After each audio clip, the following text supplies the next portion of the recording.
تھا کہ تمہارے اندر حدیث کو سیکھنے کی طلب ہے، تم حدیث کو سیکھنا چاہتے ہو، تم حدیث کو جاننا چاہتے ہو، تمہارے اندر حدیث کو سیکھنے کی تڑپ ہے۔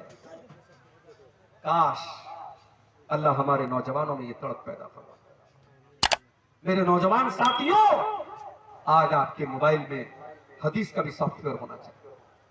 واٹس ایپ چلانے والوں، فیس بک چلانے والوں، آپ کے موبائل میں کوئی ایسا ایپ بھی ہونا چاہیے کہ آپ کم سے کم روزانہ ایک حدیث کا بھی مطالعہ کریں۔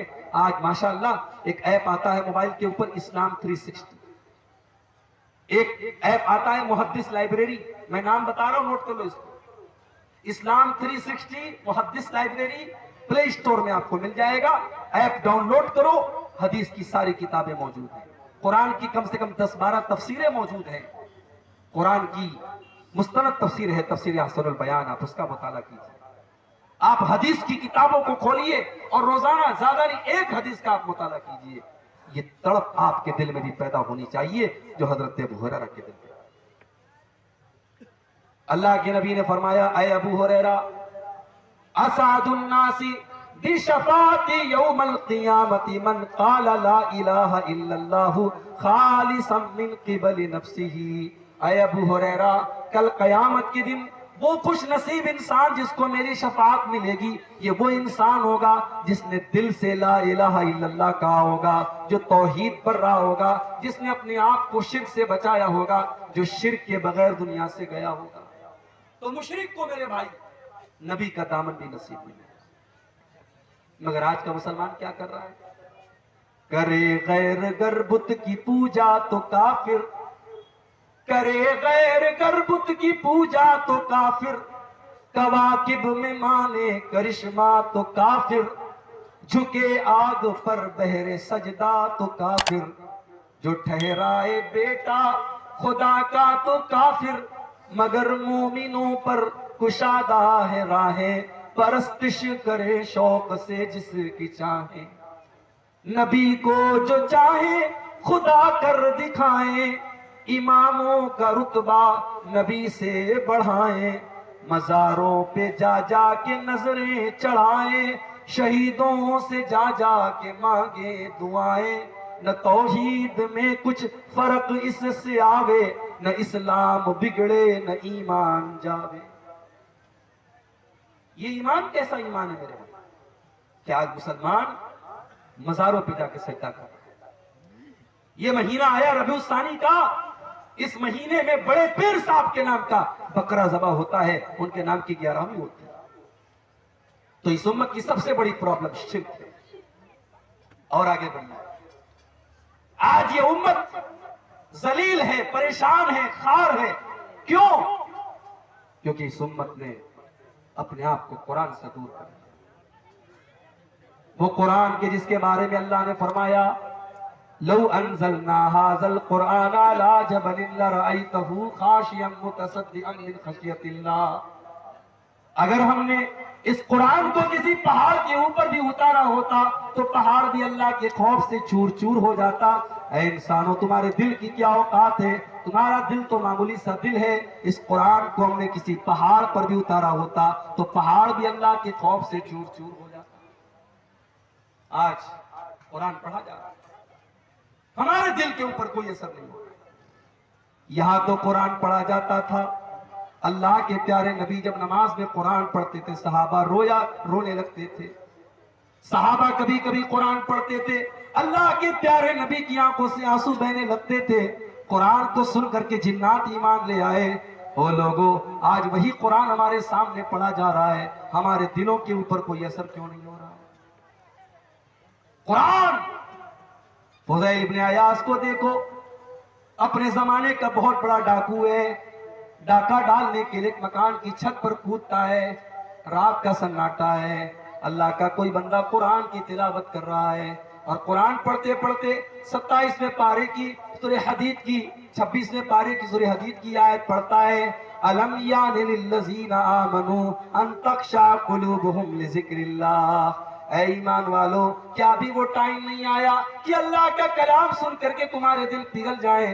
اے ایمان والو، کیا اب بھی تم نہیں سدھرو گے؟ کیا تم اب بھی توبہ نہیں کرو گے؟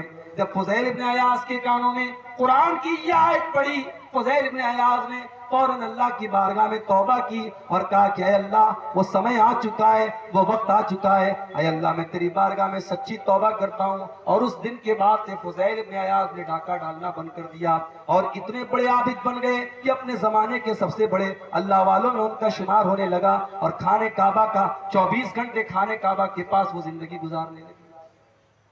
قرآن کی ایک آیت دل کی دنیا بدل دیتی، مگر ہمارا نوجوان اس بیچارے کو تو گانے میں مزہ آتا ہے، اس کو میوزک میں مزہ آتا ہے، وہ ایئر فون لگا کر کے کانوں میں بائک بھی چلا رہا ہے تو گانا سن رہا ہے، کار میں بیٹھا ہے تو کار میں بھی گانا بجا رہا ہے، اس کو میوزک میں سکون ملتا ہے۔ الا بذکر اللہ تطمئن القلوب، میرے بندو تم اللہ کو یاد کیا کرو، اللہ کا ذکر کیا کرو، اللہ کے ذکر سے دلوں کو سکون ملتا ہے۔ اور جس دل کو گانے سے سکون ملے، جس دل کو میوزک سے سکون ملے، سمجھ جاؤ کہ وہ دل مردہ ہو چکا ہے، اس دل کی جنازے کی نماز پڑھ لو، وہ دل مردہ ہو چکا ہے۔ دل اگر زندہ ہے تو اس کو قرآن کے ذریعے سکون ملے۔ آج ہمارا نوجوان قرآن نہیں پڑھتا، قرآن نہیں سنتا۔ کسی اچھے قاری کی آواز میں قرآن پڑھو، کبھی یوٹیوب کھولو، اس پہ لکھو سورہ مریم شیخ سعود الشرین کی آواز، سورہ مریم شیخ سدیس کی آواز، سورہ رحمان شیخ معیقلی کی آواز، شیخ منشاوی کی آواز میں سورہ مریم۔ کسی اچھے قاری کی آواز میں آپ قرآن کی تلاوت سنو میرے بھائی، اللہ کی قسم آپ کا دل پاک پاک ہوگا، آپ کی روح سرشار ہو جائے گی۔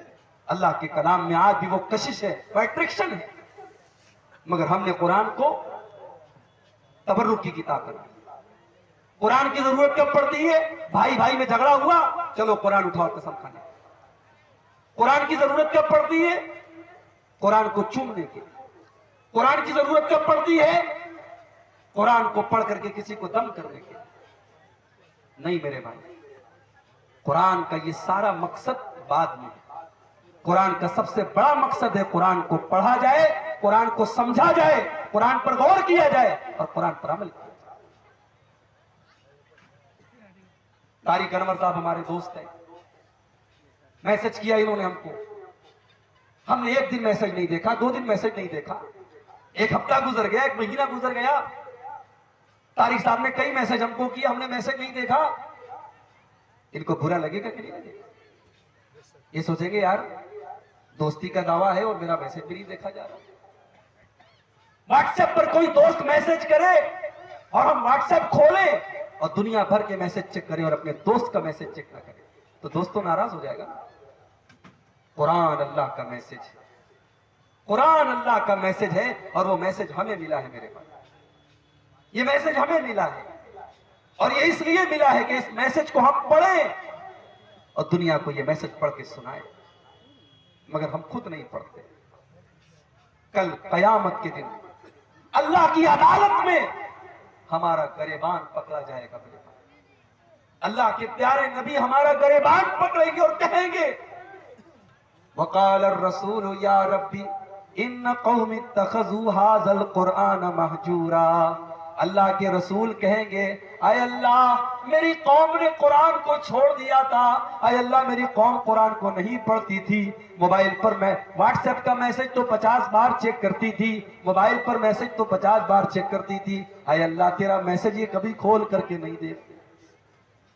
آدھا گھنٹہ کے صبح دکان کھولنے جاتے ہو، آدھا گھنٹہ بیٹھ کے تلاوت کرو، صبح نوکری پہ جا رہے ہو، جانے کے پہلے 15 منٹ قرآن کی تلاوت کرنے لگا، دن بھر فرصت نہیں ملتی، رات میں آؤ کھانا کھاؤ، آج تو موبائل پر بھی قرآن موجود ہے، موبائل پر 10 منٹ کے ٹائم نکالو، تھوڑا سا قرآن پڑھ دو، تھوڑا سا ترجمہ پڑھ دو۔ وَلَقَدْ يَسَّرْنَا الْقُرْآنَ لِلذِّكْرِ فَهَلْ مِن مُدَّكِرٍ، ہم نے اس قرآن کو آسان بنایا ہے یاد کرنے کے لیے، ہم نے اس قرآن کو آسان بنایا ہے نصیحت حاصل کرنے کے لیے، ہم نے اس قرآن کو آسان بنایا ہے سمجھنے کے لیے۔ فَهَلْ مِن مُدَّكِرٍ، کیا ہے کوئی قرآن کو سمجھنے والا، کیا ہے کوئی قرآن سے سبق حاصل کرنے والا؟ تو یہ امت قرآن سے دور ہے، یہ امت نماز سے بھی دور ہے۔ مسجد کے لیے جلسہ ہو رہا ہے، مسجد بن بھی جائے گی انشاءاللہ،